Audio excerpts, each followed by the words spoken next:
Hello everyone, this is Nisha and today we will discuss a very interesting topic from the chapter Molecular Basis of Inheritance and the name of the topic is lac operon.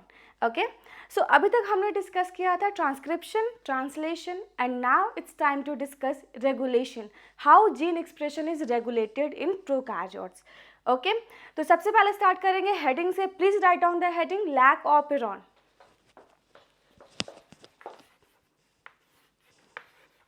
Lack operon. ठीक है, तो जब भी हम कोई experiment पढ़ते हैं या कंक्लूजन पढ़ते हैं उस एक्सपेरिमेंट का, तो सबसे पहले हमारे दिमाग में कुछ क्वेश्चंस आते हैं. फर्स्ट क्वेश्चन, किसने किया था ये काम. ठीक है. सेकंड, किसने डिस्कवर किया था, कब डिस्कवर किया था, किस चीज़ में डिस्कवर किया था. ये तीन क्वेश्चन मोस्टली आते हैं और इस पर क्वेश्चन बनते हैं. बट लैक ऑपेरॉन के केस में इस तीन में से मतलब सबसे पहले हु, किसने किया था, व्हेन, कब किया था, ठीक है, और व्हाई, ये क्वेश्चंस होते हैं. इसमें से लैक ऑपेरॉन का केस में तो सबसे ज़्यादा क्वेश्चंस आए हुए हैं वो दो पे आए हुए. तीन में से कौन कौन से, हु, किसने किया, ठीक है, एंड व्हाई, क्यों किया, किस में किया. ठीक है. व्हेन पे उतना क्वेश्चंस नहीं आया है तो हम व्हेन को डिस्कस नहीं करेंगे, व्हेन को इरेज कर देंगे. ओके, तो सबसे पहले देखो लैक ऑपेरॉन समझाऊंगी बाद में. पहले देखो कि किसने डिस्कवर किया था और क्या उनका मोटो था डिस्कवर करने का. तो लैक ऑपेरॉन का सबसे पहले डिस्कवर किया था जैकब एंड मोनार्ड ने. फ्रैंकोइस जैकब पूरा नाम और जैक्स मोनार्ड. ठीक है. उन्होंने देखा कि ई कोलाई बैक्टीरिया को जब कल्चर करते हैं तो अगर हम कार्बन सोर्स यानी एनर्जी का सोर्स है, ठीक है, ग्लूकोज की जगह जनरली ग्लूकोज प्रीफर होता है, सबको पता है ग्लूकोज प्रीफर करते हैं. ये मोनोसैकेराइड है, बहुत इजीली ब्रेक डाउन हो जाएगा और इससे एनर्जी मिलेगा. ठीक है, बहुत ज़्यादा एनर्जी इसमें लगाने की भी ज़रूरत नहीं होती इसके ब्रेक डाउन करने में, हाइड्रोलिसिस होने में. ठीक है, तो उन्होंने बोला कि ठीक है ये तो सही है. बट जैसे मीडियम में ग्लूकोज ख़त्म हो गया और लैक्टोज डाला इन्होंने, एक अलग टाइप का रेगुलेशन स्टार्ट हो गया. वो जो रेगुलेशन है वही आता है यहाँ पे लैक ऑपेरॉन. लैक्टोज को जब मीडियम में डाला एक अलग टाइप का जीन एक्सप्रेशन हुआ, उसको उन्होंने बोला लैक्टोज ऑपेरॉन. ओके, तो लैक ऑपेरॉन में लैक का मतलब है लैक्टोज. किसने डिस्कवर किया, हु, तो यहाँ पर आंसर आएगा जैकब एंड मोनार्ड ने. रट लेना है, आपको याद रखना है हमेशा. क्वेश्चन आता है जैकब एंड मोनार्ड पे और बहुत बार आया हुआ है. ओके, जैकब एंड मोनार्ड ने डिस्कवर किया. क्यों डिस्कवर किया, तो ई कोलाई बैक्टीरिया में लैक्टोज का मेटाबॉलिज्म एक अलग टाइप से होता है और वो जो रेगुलेशन है सबसे पहले ई कोलाई में डिस्कवर किया गया लैक्टोज के मेटाबॉलिज्म से. और वहाँ से उन्होंने बोला कि इस तरीके से कोई भी जीन है उसको हम रेगुलेट कर सकते हैं. उसके बाद ही बहुत सारी डिस्कवरी हुई कि और प्रोकैरियोट्स में, यूकैरियोट्स में कैसे रेगुलेट होगा. तो सबसे पहले जो नींव होता है वो जैकब एंड मोनार्ड ने डाला ई कोलाई बैक्टीरिया में. ओके, ई कोलाई बैक्टीरिया में किस चीज़ के लिए, लैक्टोज के मेटाबॉलिज्म के लिए, रेगुलेशन ऑफ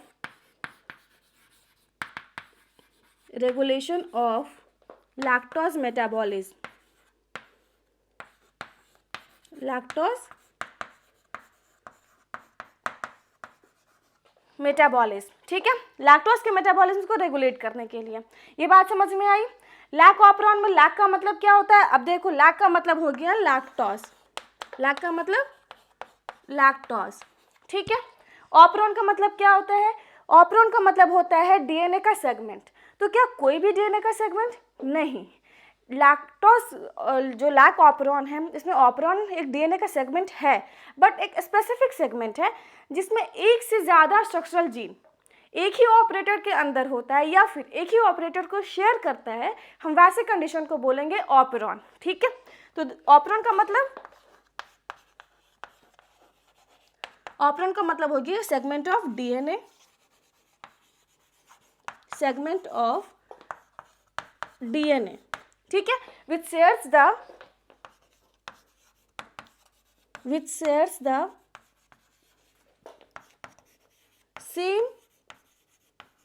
सेम क्या, ऑपरेटर.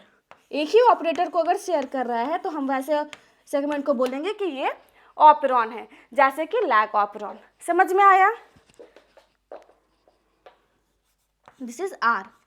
ठीक है, तो ये कुछ थ्योरी था किसके बारे में, लैक ऑपरॉन के बारे में। किसने डिस्कवर किया, जैकब एंड मोनार्ड ने। कब डिस्कवर किया, ई कोलाई बैक्टीरिया में। किस चीज़ के लिए, रेगुलेशन ऑफ लैक्टोज मेटाबॉलिज्म के लिए। लैक का मतलब क्या होता है, लैक्टोज। ऑपरॉन का मतलब सेगमेंट ऑफ डीएनए जिसमें एक से ज़्यादा स्ट्रक्चरल जीन है और वो एक ही ऑपरेटर को शेयर करता है, हम वैसे ऑपरॉन को बोलेंगे और वैसे कंडीशन को बोलेंगे कि ये ऑपरॉन है, वैसे डीएनए के सेगमेंट को। अब एक लैक ऑपरॉन का डायग्राम दिखाते हैं, ठीक है, बुक में बना हुआ है, अजीब सा डायग्राम है, दो उसमें कंपैरिजन दिया हुआ है और लोगों को समझ नहीं आता। कुछ हार्ड नहीं है, बहुत इजी है, बस ध्यान से सुनना। क्या होता है जब एक ऑपरॉन बनाते हैं, तो ये देखो ऑपरॉन बनाया है मैंने। ऑपरॉन में मैंने क्या बोला कि एक से ज़्यादा स्ट्रक्चरल जीन प्रेजेंट होगा। कितने स्ट्रक्चरल जीन होते हैं ऑपरॉन में, लैक ऑपरॉन के केस में 3 होते हैं। कितने, 3। कौन कौन से, जेड, वाई और ए। समझ आया। अब जेड वाई ये एक ही ऑपरेटर को शेयर करेगा क्या, हाँ बिल्कुल, ऑपरॉन हो तो शेयर तो करेगा। और यहाँ पर एक प्रेजेंट होता है रेगुलेटर जीन और इसके लिए एक प्रोमोटर और यहाँ पर एक प्रोमोटर। ये आपका ऑपरॉन हो गया। ऑपरॉन, कौन सा ऑपरॉन, लैक ऑपरॉन। ठीक है। अब देखो अगर ये डीएनए है तो जीन एक्सप्रेशन का मतलब क्या होता है, जीन एक्सप्रेशन का मतलब होता है कि पहले ट्रांसक्रिप्शन होगा, ओके, फिर ट्रांसलेशन होगा और एमआरएनए से प्रोटीन बनेगा और प्रोटीन एक्सप्रेस होगा जिससे एक फिनोटाइपिक कैरेक्टर आएगा, फिनोटाइपिक एक्सप्रेशन आएगा, इजंट इट। मेरे जो हेयर है वो ब्लैक है, क्यों ब्लैक है, क्योंकि एक प्रोटीन है जो बन रहा है और वो ब्लैक कलर शो कर रहा है, इजंट इट। ओके, तो इस तरह से कोई भी जीन का एक्सप्रेशन रेगुलेट होता है। तो अब अगर ये ऑपरॉन है, डीएनए का सेगमेंट है और जीन एक्सप्रेशन को रेगुलेट होगा तो जरूरी है कि इसका ट्रांसक्रिप्शन होना है, हाँ बिल्कुल, तो करवाओ ट्रांसक्रिप्शन। ट्रांसक्रिप्शन के लिए क्या आएगा, आरएनए पॉलीमरेज या डीएनए, बताओ जल्दी, आरएनए पॉलीमरेज आएगा या डीएनए पॉलीमरेज आएगा। अब देखो बच्चों करना क्या है आपको, डीएनए से आरएनए बनाना है, ट्रांसक्रिप्शन करना है। ट्रांसक्रिप्शन में क्या होता है, डीएनए से आरएनए बनता है। तो आरएनए बनाने के लिए तो आपको आरएनए पॉलीमरेज चाहिए ना, आप रेप्लिकेशन नहीं कर रहे। रेप्लिकेशन करते तब डीएनए से डीएनए बनाना होता, तब जाके डीएनए पॉलीमरेज आता। बट अभी आपको रेप्लिकेशन नहीं करना, ट्रांसक्रिप्शन करना, एमआरएनए बनाना है, तो डीएनए से अब क्या बनेगा, आरएनए। ठीक है, मोर स्पेसिफिकली एमआरएनए, तो कौन आएगा, आरएनए पॉलीमरेज आएगा, इजंट इट। तो आरएनए पॉलीमरेज को ले आओ, ये रहा आरएनए पॉलीमरेज आ गया। ठीक है, प्रोमोटर से बाइंड होगा, हाँ होगा। रेगुलेटर जीन को ट्रांसक्राइब करेगा, करेगा। जब रेगुलेटर जीन को ट्रांसक्राइब करेगा तो एक एमआरएनए बनता है, यहाँ पर क्या बनेगा, एमआरएनए। ठीक है, इस एमआरएनए को बोलते हैं रिप्रेशर एमआरएनए। क्या बोलते हैं इसे, रिप्रेशर एमआरएनए। क्यों इसे रिप्रेशर एमआरएनए बोलते हैं, देखेंगे आगे। ऑफ कोर्स ये रिप्रेस कर रहेगा किसी चीज़ को, तभी तुम रिप्रेसर एमआरएनए बोलेंगे। ठीक है, तो ये बोला रिप्रेशर एमआरएनए। ये क्या हुआ था, ये हुआ था ट्रांसक्रिप्शन। क्या था, ट्रांसक्रिप्शन। ठीक है, शॉर्ट में लिख दूँ, ठीक है, चलो ट्रांसक्रिप्शन लिख दिया मैंने। अब एमआरएनए से क्या बनेगा, प्रोटीन बनेगा, तो ये बना दो प्रोटीन, ये रहा प्रोटीन। ठीक है, अब इस प्रोटीन को क्या बोलेंगे, इसे बोलेंगे रिप्रेशर प्रोटीन। क्या बोलेंगे, रिप्रेशर प्रोटीन। ठीक है, अब ये रिप्रेशर प्रोटीन क्या करता है, पहले तो बताओ प्रोसेस कौन सा हुआ, एमआरएनए से प्रोटीन बन रहा है, ट्रांसलेशन, ट्रांसलेशन। ठीक है, this is transcription, this is translation.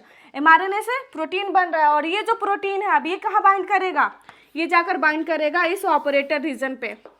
ठीक है, यहाँ पर बाइंडिंग हो रही है। ठीक है, ऑपरेटर पर जाके बाइंड करवा दो, ये लो, हमने बाइंड करवा दिया, किसको, रिप्रेसर प्रोटीन को। अब अगर ये रिप्रेसर प्रोटीन यहाँ बाइंड किया हुआ है तो क्या आरएनए पॉलीमरेज इसका ट्रांसक्रिप्शन करने के बाद यहाँ आएगा तो आगे बढ़ेगा क्या, नहीं बढ़ेगा। क्यों, क्योंकि यहाँ पे तो ऑलरेडी कोई बैठा हुआ है, ऑपरेटर पे ऑलरेडी बैठा है ना। अगर सोफे की सीट है, एक सीट है, उस पर कोई बैठा है तो आपको उसको क्या करना पड़ेगा, आपको बैठना है तो हटाना पड़ेगा, है ना, या तो फिर वो खाली रहे तब बैठ सकते हो, बैठे पे तो नहीं बैठोगे ना। तो सिमिलरली यहाँ पे भी वही होता है, यहाँ पर बाइंडेड कौन है, रिप्रेसर प्रोटीन, तो आरएनए पॉलीमरेज आगे नहीं जाएगा। आरएनए अगर आगे नहीं जाएगा पॉलीमरेज तो क्या ZYA का ट्रांसक्रिप्शन होगा? नहीं होगा। और जब ZYA का ट्रांसक्रिप्शन नहीं होगा तो क्या इससे mRNA बनेगा? नहीं बनेगा। तो यहाँ पे नो ट्रांसक्रिप्शन, ट्रांसक्रिप्शन नहीं हो रहा। ठीक है, जब ट्रांसक्रिप्शन नहीं हो रहा तो प्रोटीन भी नहीं बनेगा, नो ट्रांसलेशन। तो ये कंडीशन होता है कब? जब लैक ऑपरॉन स्विच्ड ऑफ, इसको हम बोलेंगे स्विच्ड ऑफ कंडीशन। क्यों? क्योंकि ZYA का तो ट्रांसक्रिप्शन ही नहीं हो रहा, ट्रांसलेशन ही नहीं हो रहा, तो ये कहलाएगा switched off condition. Switched off, याद रखना ये वर्ड इंपॉर्टेंट है, स्विच्ड ऑफ है ये। ठीक है, मीडियम में क्या प्रेजेंट है? कुछ है दिख रहा है कहीं पे? कुछ इंड्यूसर टाइप का कुछ नहीं ना? नहीं। अब देखो क्या होगा, ये तो फर्स्ट कंडीशन था जब मीडियम में लैक्टोज नहीं है, इसको मानो फर्स्ट कंडीशन, लैक्टोज एब्सेंट। क्योंकि हम क्या देख रहे हैं? लैक्टोज का रेगुलेशन देख रहे हैं ना, लैक्टोज का मेटाबॉलिज्म कैसे होता है इकोलाई बैक्टीरिया में। ठीक है, लैक्टोज नहीं था तब ये कंडीशन था, और नॉर्मली यही कंडीशन हो रहा होता है इकोलाई बैक्टीरिया में जब मीडियम में लैक्टोज नहीं है, ग्लूकोज है, गैलेक्टोज है। ठीक है, तो लैक्टोज अगर नहीं है तो ये होगा। ओके, अब एक काम करो, चेंज कर दो, अब लैक्टोज मीडियम में डालो। क्या डालो? लैक्टोज। तो ठीक है, इसको मिटाते हैं, पहले से इरेज करेंगे इसे, फिर हम देखेंगे, इसको कंपेयर करेंगे कि जब मीडियम में लैक्टोज डालते हैं तब क्या होता है। ठीक है, बनाओ फिर से सेम, सेकंड कंडीशन लिखो यहाँ, सेकंड। अब इस केस में लैक्टोज प्रेजेंट है, लैक्टोज प्रेजेंट, तो एक ऑपरेंट बनाओ सेम। ठीक है, चलो बना दिया, ये रहा। 3 स्ट्रक्चरल जीन बनेगा क्या? हाँ बनेगा, बनाओ, ZY और A, सॉरी ZY और A। एक ऑपरेटर, हाँ ठीक है, एक प्रोमोटर, हाँ, और एक रेगुलेटर, हाँ, और एक प्रोमोटर। ठीक है, ये क्या है? I regulator, P is for promoter, O is for operator, Z is for ZYA structural gene है, लिख दो यहाँ पर ZYA structural gene.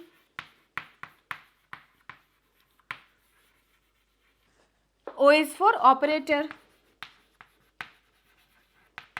P is for promoter, and I is regulator।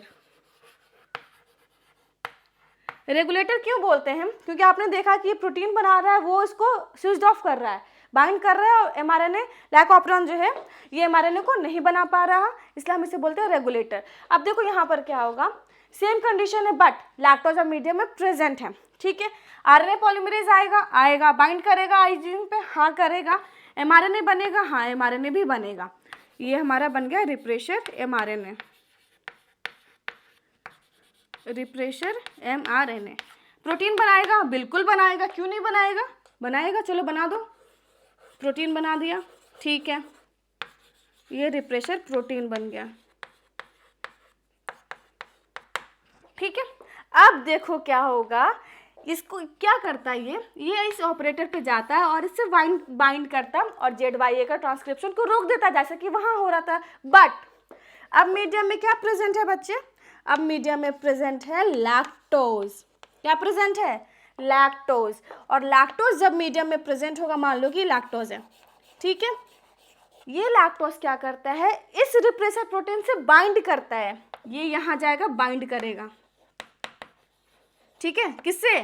Repressor protein से बाइंड करवा दो, ये रहा, ये हमने इसको बाइंड करवा दिया। तो अब अगर ये लैक्टोज इस रिप्रेसर प्रोटीन से बाइंड कर रहा है, तो क्या ये रिप्रेसर प्रोटीन इस ऑपरेटर पर जाएगा, इसको बाइंड करेगा? नहीं बाइंड करेगा। ठीक है, तो यहाँ पर लिख दो बाइंडिंग और क्रॉस कर दो, बाइंडिंग नहीं हो रही, क्रॉस। ठीक है, और अगर ये बाइंड यहाँ नहीं करेगा तो क्या आरएनए पॉलीमरेज आगे ट्रांसक्रिप्शन करेगा? करेगा। ठीक है, और जब आरएनए पॉलीमरेज आगे ट्रांसक्रिप्शन करेगा, इसको यहाँ से एक सेकेंड, इसे यहाँ लिख देते हैं इस साइड, सो डैट हमें यहाँ स्पेस मिल जाएगा। ओके, यहाँ लिखो बाइंडिंग और क्रॉस कर दो। ठीक है, ZYA का क्या हो रहा है? अब ट्रांसक्रिप्शन होगा। ठीक है, mRNA बनेगा, बिल्कुल बनेगा। ये mRNA कैसा होगा? पॉलीसिस्ट्रॉनिक होगा, पॉलीसिस्ट्रॉनिक। ठीक है, पॉलीसिस्टोनिक mRNA बन रहा है, ठीक है। अब इसका ट्रांसलेशन होगा क्या? बिल्कुल होगा, क्यों नहीं होगा? होगा, ठीक है। जीन एक्सप्रेस करना है ना, तो ट्रांसलेशन होगा। अब जेड वाई ये 3 जीन था, तो 3 प्रोडक्ट बनेगा, हाँ बनेगा। तो जेड से, वाई से और ए से 3 प्रोटीन बनेगा, यानी कि 3 एंजाइम। एंजाइम क्या होते हैं? प्रोटीन होते हैं मोस्टली, तो ठीक है। जेड कोड करता है बीटा गैलेक्टोसाइडेज को, बीटा गैलेक्टोसाइडेज को, ओके। वाई कोड करेगा परमिएज को, किसको? परमिएज को, ठीक है। और ए कोड करेगा ट्रांस एसिटाइलेज को, ट्रांस एसिटाइलेज को। समझ आ गया? ट्रांसलेशन हुआ, प्रोटीन बना, बीटा गैलेक्टोसाइडेज, परमेज और ट्रांस एसिटाइलेज। अब इतना क्या जरूरी था इन तीनों एंजाइम को बनाना? ये पूरा क्यों हो रहा है? इस एंजाइम के फॉर्मेशन के लिए हो रहा है, इतना भी क्या जरूरी है भाई? बीटा गैलेक्टोसाइडेज आएगा तो ऐसा क्या करेगा? परमेज ट्रांस एसिटाइलेज का ऐसा क्या फंक्शन है कि हम इतना कम जरूरी है कि यूकोलाई बैक्टीरिया बनाए? उस पर हमने पूरा लैक ऑपरेंट पढ़ लिया, ठीक है, हमारे एनसीईआरटी में आ गया। तो पता है बच्चे क्या जरूरी है कि ये जो बीटा गैलेक्टोसाइडेज है, ये इस लैक्टोज को, लैक्टोज कैसा होता है? डाइसेक्राइड होता है, इसको ब्रेक डाउन करता है, किसमें? ग्लूकोज प्लस गैलेक्टोज में, ठीक है। मैं ये इरेज कर रही हूँ, सो ओके। ये कंपैरिजन समझ में आ गया ना आपको कि क्या डिफरेंस है? इसमें लैक्टोज नहीं था तो ये यहाँ जाके बाइंड कर रहा है, और जिसकी वजह से जेड वाई का ट्रांसक्रिप्शन नहीं हो रहा था। अब लैक्टोज आ गया तो ये रिप्रेसर प्रोटीन से बाइंड कर रहा है, तो ये रिप्रेसर प्रोटीन अब यहाँ ऑपरेटर पे बाइंड नहीं कर पा रहा, तो जेड वाई का ट्रांसक्रिप्शन हो रहा है और ये एंजाइम हमें मिल रहा। अब ये एंजाइम का क्या सिग्निफिकेंस है, क्यों इंपॉर्टेंट है, वो देखते हैं। देखो लैक ऑपरेंट जो है ना, ये बहुत इंपॉर्टेंट है, और बहुत मतलब इस पर लिमिटेड क्वेश्चंस आते हैं। अगर हम इसी को समझ लेना तो हमारा कोई भी क्वेश्चन नहीं छूटेगा, ठीक है। चलो देखो, बीटा गैलेक्टोसाइडेज क्या करता है? लैक्टोज को ब्रेक डाउन कर देता है, किस में? ग्लूकोज में प्लस गैलेक्टोज में, लैक्टोज डाइसेक्राइड है, ब्रेक डाउन करेगा ग्लूकोज प्लस गैलेक्टोज में। ब्रेक डाउन करने के लिए एनर्जी भी चाहिए होता है, और इसके लिए एक एंजाइम भी चाहिए जिसे हम बोलते हैं बीटा गैलेक्टोसाइडेज, बीटा गैलेक्टोसाइडेज, ठीक है। जब मीडियम में लैक्टोज नहीं था तो मान लो कि ये आपका इकोलाई बैक्टीरिया है, ठीक है, और यहाँ पर ग्लूकोज प्रेजेंट है और यहाँ पर प्रेजेंट है लैक्टोज, ओके। इकोलाई बैक्टीरिया के पास अगर ग्लूकोज लैक्टोज में से किसी एक को चूज करना होगा एनर्जी सोर्स के लिए, वो हमेशा ग्लूकोज को चूज करेगा, ऑलवेज। क्यों? क्योंकि ग्लूकोज जो है ये मोनोसेकेराइड है। क्या है? मोनोसेकेराइड। लैक्टोज क्या है? डाइसेकेराइड है। इसको ब्रेक डाउन करना पड़ेगा, फिर उससे एनर्जी मिलेगा, जबकि ग्लूकोज मोनोसेकेराइड है, इसको ब्रेक डाउन नहीं करना, इससे डायरेक्ट एनर्जी मिलेगा उसको हाइड्रोलिसिस करके, isn't it? तो इकोलाई बैक्टीरिया हमेशा ग्लूकोज को चूज करता है। बट अगर मीडियम में ग्लूकोज नहीं है तब क्या करेगा? इकोलाई बैक्टीरिया मर जाएगा। ऐसा होगा क्या? नहीं भाई, जिंदा रहना सबको है ना, सब सर्वाइव करना चाहते हैं, कौन मरना चाहता है? तो इकोलाई बैक्टीरिया को भी मरना नहीं है, ये भी चाहता है कि जिंदा रहें। फिर ये बोलेगा कि ओ ग्लूकोज नहीं है, फिर क्या करें? फिर चलो लैक्टोज को यूज करते हैं, कुछ तो करेगा। तो ये बोलेगा कि ठीक है लैक्टोज तुम आ जाओ, मैं तुम्हें ही यूज करता हूँ। तो क्या लैक्टोज इतना इजी है इसको यूज करना? नहीं, लैक्टोज पर तो डाइसेक्राइड है, इसको ब्रेक डाउन करना पड़ेगा ग्लूकोज के लिए। तो वो बोलता है ओके, तो तुम अगर ग्लूकोज करना है तो मुझे तो एंजाइम चाहिए जो तुमको ब्रेक डाउन कर सके। तो वो बोलेगा हाँ ये तो है, कौन सा एंजाइम चाहिए? बीटा गैलेक्टोसाइडेज एंजाइम चाहिए, बहुत इंपॉर्टेंट है। तो ये बोलेगा चलो बीटा गैलेक्टोसाइडेज बनाते हैं। तो इकोलाई बोलेगा कि मेरे पास जीन है क्या? तो उसका डीएनए बोलेगा है, हाँ है ना, ZYA। अगर हम इसका जेड को ट्रांसक्रिप्शन करते हैं तो हमें बीटा गैलेक्टोसाइडेज मिलेगा, इसका ट्रांसक्रिप्शन करवाओ, बीटा गैलेक्टोसाइडेज मिलेगा, फिर इसको तुम यूज़ करना ब्रेक डाउन करने के लिए। तो बोलेगा ठीक है, तो बोलेगा ठीक है ऑन करवा। तो उसमें उसको बोलेगा अरे शिट अब तो प्रॉब्लम आ रहा है, क्यों? क्योंकि वो तो स्विच ऑफ कंडीशन में था, उसको स्विच ऑन करो, मीडियम में थोड़ा सा लैक्टोज लाओ, और मीडियम से लैक्टोज लाओगे, ये इससे बाइंड करेगा और ZYA का ट्रांसक्रिप्शन होगा। तो इसलिए बीटा गैलेक्टोसाइडेज इंपॉर्टेंट होता है, क्योंकि अगर ये नहीं रहा तो लैक्टोज का मेटाबॉलिज्म नहीं होगा, इकोलाई बैक्टीरिया मर जाएगा। इसके लिए ज़रूरी है कि जो लैक ऑपरेन है ये स्विच्ड ऑन हो जाए। तो यहाँ पे लिख दो बहुत बड़े से, स्विच्ड ऑन, स्विच्ड ऑन। समझ आया? ठीक है। स्विच्ड ऑन कब हो रहा? जब मीडियम में लैक्टोज है, इसलिए लैक्टोज को बोलते हैं इंड्यूसर। क्या बोलते हैं? इंड्यूसर। ओके। अब देखो एक चीज और, ये आई जीन जो है ये एक प्रोटीन बना रहा है, वो खुद को ही स्विच्ड ऑफ कर रहा था ना। यहाँ पर जो मैंने बताया था फर्स्ट कंडीशन जब लैक्टोज एब्सेंट था, आई जीन बाइंड कर रहा था, ZYA के ट्रांसक्रिप्शन को रोक रहा था। तो खुद का बनाया हुआ प्रोडक्ट खुद को ही रोक रहा, तो हम इस टाइप के रेगुलेशन को क्या बोलेंगे? इस टाइप के रेगुलेशन को बोला जाता है निगेटिव रेगुलेशन। क्या बोला जाता है? इसे बोला जाता है निगेटिव रेगुलेशन, निगेटिव रेगुलेशन। ठीक है।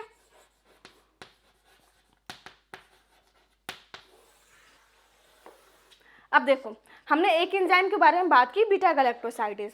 अब दूसरा एंजाइम परमेज। परमेज क्या करता है? परमेज सेल वॉल की परमेबिलिटी को इंक्रीज कर देता है। क्या करेगा? सेल वॉल की परमेबिलिटी को इंक्रीज करता है।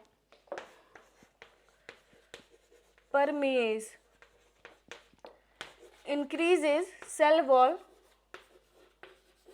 परमेबिलिटी।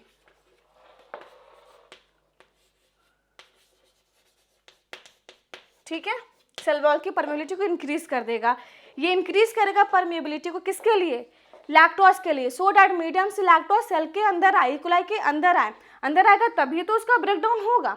तो देखो अभी तो हम देख रहे हैं कि परमेज लैक्टोज आ रहा है, फिर जाके परमेज आ रहा है ना, परमेज का ट्रांसलेशन हो रहा है, ट्रांसक्रिप्शन हो रहा है, प्रोटीन बन रहा है, परमेज बन रहा है। तो लैक्टोज तो पहले आ रहा है, फिर उसको कौन ला रहा है? क्योंकि परमेज बनेगा तब जाके सेल वॉल की परमेबिलिटी होगी, वो लैक्टोज को आने देगा। तो वो तो पहले ही आ रहा है। ये तो वही बात होगी, मुर्गा पहले आया, मुर्गी पहले आई या फिर अंडा, है ना। तो क्या होता है, इकोलाई बैक्टीरिया में थोड़ा बहुत परमेज प्रेजेंट होता है। ये जो लैक ऑपरेन है ये कभी कभी चलता रहता है, थोड़ा बहुत ऑन हो जाता है, जिसकी वजह से परमेज बन जाता है। और जब परमेज बन जाएगा, बहुत थोड़ा सा अमाउंट बनता है, तो वो लैक्टोज को अंदर आने देता है। बट इसका जो फुल्ली फंक्शनल होने के लिए जरूरी है कि लैक्टोज आए, तब जाके ZYA बहुत हाई लेवल पे होगा। थोड़ा क्वेश्चन अगर आएगा कि क्या परमेज हम एब्सेंट रहता है तब लैक्टोज आता है, तो आप ऑप्शन क्या होगा उसमें लिखा हुआ कि ये थोड़ा सा प्रेजेंट होता है या नहीं प्रेजेंट होता, बहुत प्रेजेंट होता है। तो आपको बोलना है कि परमेज बहुत कम प्रेजेंट होता है लेकिन होता है। ठीक है। और परमेज की वजह से थोड़ा बहुत लैक्टोज अंदर आता है जो कि इंड्यूसर की तरह एक्ट करता है। ठीक है। अब बारी आई ट्रांस एसिटाइलेज की। तो ट्रांस एसिटाइलेज का एज सच कोई फंक्शन नहीं है। एनसीईआरटी में आपका लिखा हुआ है कि अभी तक इसका फंक्शन को डिस्कवर नहीं किया गया। तो इस पर आपको क्वेश्चन कभी नहीं पूछेगा, अगर पूछेगा अभी तो ऑप्शन में यही आंसर होगा कि इसका फंक्शन अभी तक डिस्कवर नहीं किया गया, तो हम इसको डिस्कस नहीं करेंगे। ठीक है। समझ आया? जितने भी पॉइंट रेड कलर से किए गए सब आपको याद रखने हैं, और वाइट कलर वाले भी तो याद रखने ही है। ZYA, जो ZYA है ये बहुत इंपॉर्टेंट है। इसका कभी कभी सीक्वेंस भी पूछ लेता है कि ZYA है या AYZ है, YZA है, तो याद रखना है ZYA। ठीक है। Z किसको कोड करेगा? बीटा गैलेक्टोसाइडेज को। Y किसको कोड करेगा? परमेज को। A किसको कोड करेगा? ट्रांस एसिटाइलेज को। बीटा गैलेक्टोसाइडेज चाहिए किसके लिए? लैक्टोज का ब्रेकडाउन करने के लिए ग्लूकोज प्लस गैलेक्टोज में। परमेज सेल वॉल की परमेबिलिटी को इंक्रीज करने के लिए। ट्रांस एसिटाइलेज का एज सच कोई फंक्शन नहीं है। ठीक है। समझ आ गया? स्विच्ड ऑन कंडीशन में कब होगा? जब इंड्यूसर प्रेजेंट होगा। इंड्यूसर कौन है? लैक्टोज। इस टाइप के रेगुलेशन को क्या बोलेंगे? Negative regulation. क्यों? क्योंकि खुद का ही बनाया हुआ प्रोडक्ट खुद को ही स्विच्ड ऑफ कर रहा था, इसलिए निगेटिव रेगुलेशन। तो ये सारे क्वेश्चंस थे जो इससे अभी तक पूछे गए हैं, इस पे बन सकते थे, मैंने सब बता दिया। इसके पहले वाले पार्ट में हमने कुछ साइंटिस्ट का नाम डिस्कस किया था, जैकब एंड मोनार्ड, वो भी बहुत इंपॉर्टेंट है, उस पर भी क्वेश्चन बनाया गया है और पूछा भी गया है। ठीक है। फिर आपने देखा होगा कि मैंने बताया था आपको कि किस में डिस्कवर किया गया, तो इकोलाई बैक्टीरिया, जो आपको याद रखना है। Okay. So that was all about lac operon.